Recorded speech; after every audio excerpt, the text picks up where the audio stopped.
Okay. It is still Friday, December 8th, and I'm going to make a second video.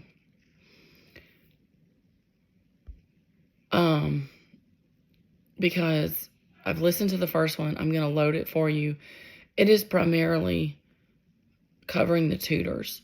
So what I want to do now in video, because my voice is getting worse, and I don't know what I will sound like by Monday, and I don't want to have to do this 4 times. I'm going to go through the test. I've already typed the test up so that you know what's on it. And there are no fun surprises when you take it next week. The first section of the test is, these are the directions. It says, tutor monarchs, number them 1 to 5 to indicate the chronological order in which they sat on the throne. And so, if you remember, if you've watched the other video, I have hot tea. Give me a sec. There were 5 tutor monarchs. The first 2 are fairly easy. Henry VII, and then his son Henry VIII, and then Edward VI, who was the son of Henry VIII, and then Edward's 2 half-sisters, Mary, who was the oldest, so she comes after Edward. She was Mary the First, and then Elizabeth the First. Those are your 5 tutor monarchs. You will not have to supply the suffix or the Roman numeral. I give you the names with the Roman numerals included. You just have to order them 1 through 5. And then there are a variety of multiple choice. I'm going to see what stands out to me.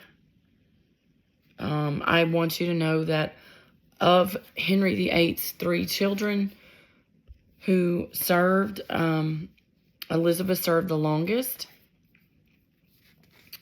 I want you to know that Henry VII had a son named Arthur, who was his oldest son. Arthur died and never took the throne. Let's see what else. I want you to know the parents of all 3 of Henry VIII's children who became monarchs. So, wife number 1 was Catherine of Aragon, and she is the mother of Mary. She was, if you recall, Catholic, and Mary was Catholic. That's how she got her nickname, Bloody Mary, because she persecuted Protestants. That is also on the test. Literally, the question reads, Mary became known as Bloody Mary because, and you have to pick the right answer, which is she persecuted Protestants. So, Catherine of Aragon, Catholic, married Henry I, and they had Mary. Anne Boleyn is the second wife. She is Elizabeth's mother. Jane Seymour is the third wife. She is Edward's mother.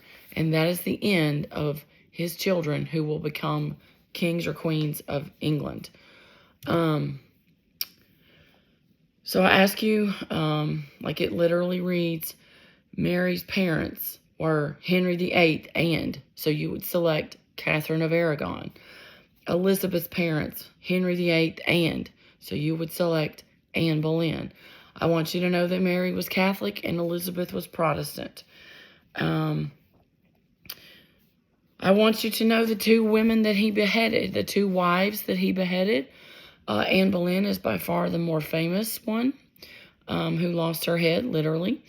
But he also beheaded Catherine Howard, who was wife number 5. So Anne Boleyn and Catherine Howard were the 2 that he beheaded. His final wife was Catherine Parr. I want you to know that Renaissance means rebirth. There is a question on here that reads, which 2 men were heavily influenced by John Wycliffe? And so you are going to select William Tyndale and Martin Luther. I want you to know that Sir Francis Drake led the English forces when they defeated the Spanish Armada. I want you to know that on October the 31st of 1517, Martin Luther nailed his 95 Theses to a church door in Germany, which is really the official, although it was a slow building movement for many years, but that is considered the official pivotal moment in the Protestant Reformation. I want you to know that William Tyndale was put to death for his attempts to translate the Bible. And he was working, if you recall, from the original Greek, translating it into English. Now, the last thing, this should be a much shorter video than the last one. These are the review questions. I didn't specifically get to these in the last video. There are 5 of them. I want you to know that Beowulf is written in Old English, and we do not know the author. I want you to know that the Canterbury Tales is written in Middle English, and it was written by Geoffrey Chaucer. And I want you to know that the Battle of Hastings was fought in the year 1066. The only other thing on the test comes from the vocabulary. I didn't mention that. I gave you the answers to the study guide in the first video, but there is a page of vocabulary, as you will see when you get your study guide. You can define those using your textbook. I've given you the page numbers where they can be found. There are 1, 2, 3, 4, 5, 6. There's 7 words, and I believe almost all of them, or at least 6 of them, are on the test. And that is another matching section. So,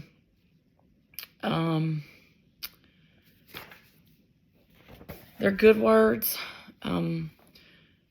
And so I think it will help you. I'm not going to read you the definitions in the video. We're going to watch these videos in class Monday and Tuesday, however long that takes.